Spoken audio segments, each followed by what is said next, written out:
So today we're going over another special form, which is called a perfect square trinomial. So if you notice about the perfect square trinomials, right? They look exactly like the problems that we've done before with the generic rectangles and the diamonds. So we're going to go ahead and just solve it like we did before. Right? We're going to see with this type of form that even though it looks normal, our answer will look special. So let's see how our answers look for these perfect squared trinomials, right? So we put the first and the last in the corners, right? X squared and 4. We multiply them together, and we get 4x squared. The middle term goes in the bottom, 4x. So right, what multiplies to 4x squared and adds to 4x? Well, the only factors of 4 are 1 and 4, 2 and 2, right? So add these together, we get 5x. Add these together, we get 4x.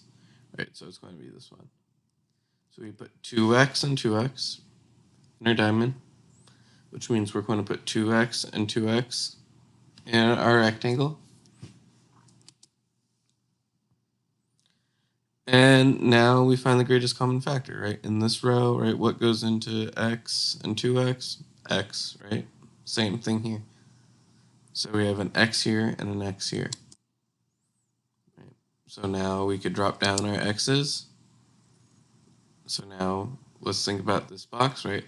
X times what is 2x? X times 2. So we could drop down the 2. And 2 times what is 4? 2 times 2 is 4. And we could drop it over. So now that we see that our length and our width are the same, right? So we'd say x plus 2, x plus 2, right? And since they're the exact same, this is the same thing as x plus 2 squared. So whenever our answer looks like this, it's a perfect square trinomial. So now let's think about how can we identify perfect square trinomials, right? So just like the last problems that we were doing, right? The first term has to be a perfect square, and the last term has to be a perfect square. So now, right, and then we'll think about what does this middle term have to be? We'll think about that at the end. Right, so we fill in our box. Oh yeah, and just as a reminder, we're on 15 now. So leave some space for 11, 12, 13, and 14, because those are going to be the problems that I expect you guys to do and turn in on Sunday. So anyways, let's fill in our box. Do this one more time. Right, first and last in the corners, 36x squared and 1. Right, 36x squared times 1 is just 36x squared. That middle term goes down to the bottom of our diamond. Now we got to think about all the numbers that multiply together to give us 36. Right, is it 1 and 36, which gives us 37x? Is it 2x and 18x, which gives us 20x? 3x and 12x, which gives us 15x? 4x and 9x, which gives us 13x, so that's close, but not exactly 12x. 6x and 6x, right, that gives us 12x. Right, so we put a 6x here and a 6x here, right? So we could also think about the connection here, right? So we got to make sure that, right, these terms multiply to this term and add to this term. So we're going to put 6x and 6x in our generic rectangle, right? Now we got to think about like what goes into going down, right? They both have an x, right? 36x squared and 6x. But then we got to think about what number goes into 36 and 6, right? Does 6 go into 36? Yeah, so we could put a 6x here, same numbers here, right? So there's another 6x. Which means we could drop the 6x's, right? So now 6x times what is 6x? Well, we want it to stay the same, so let's multiply it. times 1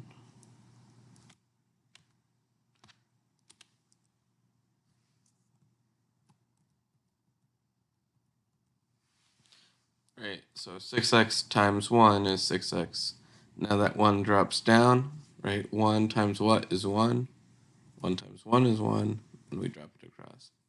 So we see here that we have 6x plus 1 and 6x plus 1, right? 6x plus 1, 6x plus 1, which is the same thing as 6x plus 1 squared. So now let's think about how can we recognize the perfect square trinomial. So we know that, so we look at over here, right? So 36x squared, right? The square root of that gives us this term, 6x, right? 1. The square root of 1 gives us 1, right? So that's how we get this, right? So we could think about this as like a squared, this is b squared, right? This is a and b. So what about this middle term, right? So this middle term is always going to be, you multiply these together, and then you double it, and then you just want to make sure that it's correct, right? So 6x times 1 is 6x, and then when you double 6x, you get 12x. So now putting that into practice, right? This is our perfect square trinomial. 25x squared minus 30xy plus 9y. So we're going to, right? So it's a squared plus or minus, it doesn't matter. Either one is correct. Plus, so plus or minus 2ab plus b squared, right? So now we're just going to do the same thing that we did before, right? We know what our a squared is. Our a squared is 25x squared. Our b squared is 9y squared. So now we just got to figure out what a and b are, right? So just like before, to get rid of the square, we're going to take the square root of both sides for both a squared and b squared. So now that we do that, right, the square root of 25 is 5. Square root of x squared is x. Square root of 9 is 3. The square root of y squared is y. So that's how we get 5x and 3y. And then there's one extra step. So, if you look at the homework,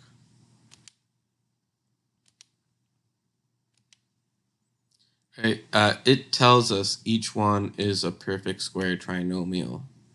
But normally in problems like this, you don't know that it's a perfect square trinomial. So in order to check, you want to multiply a and b together, right? We want to make sure that 2ab is going to be 30xy. So 2ab, right? 2a times b, right? 2 times 5x times 3y, right? So that's just going to be, right, 5x times 3y, right? 5 times 3 is 15. X times y is xy. And when we double, right, 15xy, we get 30xy. Is that what we had here? Yeah. So we got a perfect square trinomial. So now our answer is just going to be 5x minus 3y squared, right? If this is a minus, then our answer has a minus. If this is a plus, our answer has a plus, right? And we just put together a and b. So the next problem, 17. Right, we're just going to do the same thing. It's a perfect square trinomial. Looks like one. So let's check it out. Our a is going to be 9x squared y squared. Our b is going to be 1. Our b squared is going to be 1. A squared is 9x squared y squared. B squared is 1. To get rid of the exponent of 2, we take the square root of both sides. Right? Square root of 9 is 3. Square root of x squared is x. Square root of y squared is y. Square root of 1 is 1. So, right, we get a equals 3xy, and our b equals 1.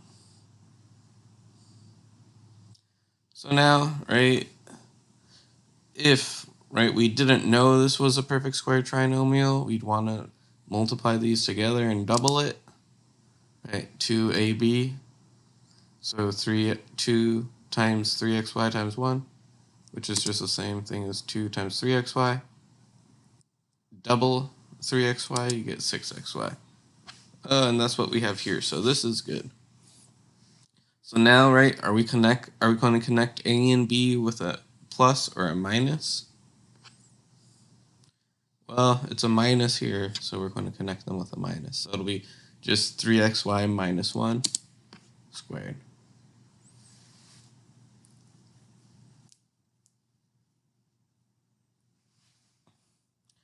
And we're going to do one more for you guys.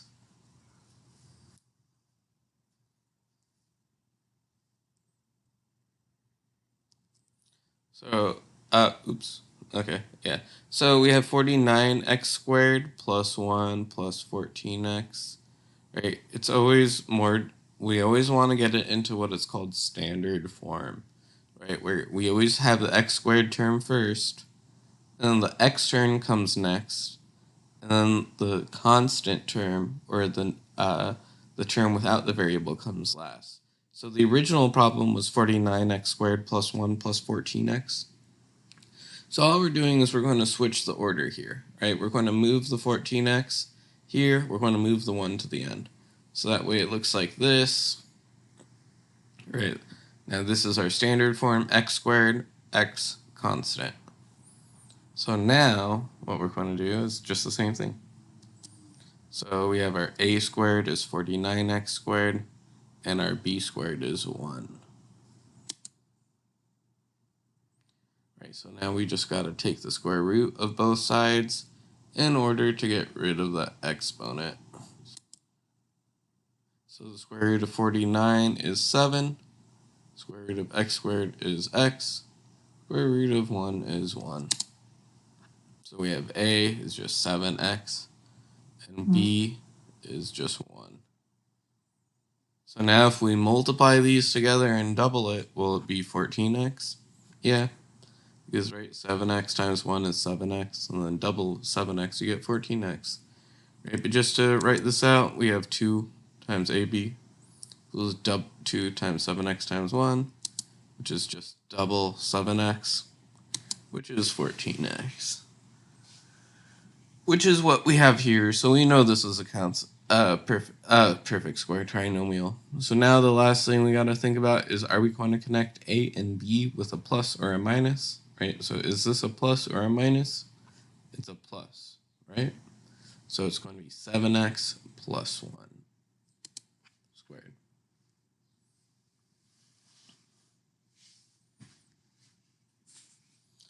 And so these are our perfect square trinomials. So remember the problems that I am leaving for you are going to be 11, 12, 13, and 14. And for the most part, I tried to give you the easy ones, right? 11, 12, and 13. Even if you're not so great at this, you should be able to do it the old way with the box and the diamond, and then just be sure that you write your answer in that special form using an exponent. But 14, right, you're going to have to recognize the form and apply the form to find out the answer. And it's important for factoring that you both recognize the forms and how to factor. Especially the perfect square trinomial form, which we are going to be using a lot of in the next weeks for a special technique that we will be learning.